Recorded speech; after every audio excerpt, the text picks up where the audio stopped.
Mga kasimilya, ito nga pala ay binhing bangus na Uno Media Dos. Mag-i-impake nga pala kami ngayong araw na ito.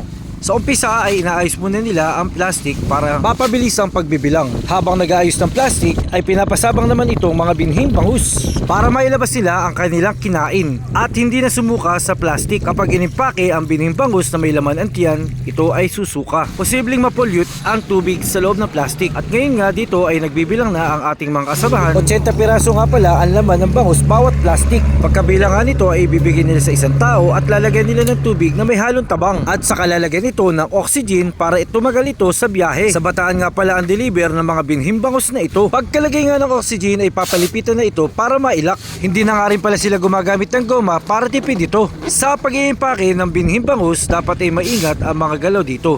Tamang tubig at tamang oxygen para tumagal ito sa biyahe, lalo na kung malayo ang pagdadalhan nito. Ganito ho ang pag-iimpake ng binhing bangus kapag sa malayo dadalhin. Sige po mga kasimilya, hanggang dito na lang. Maraming salamat!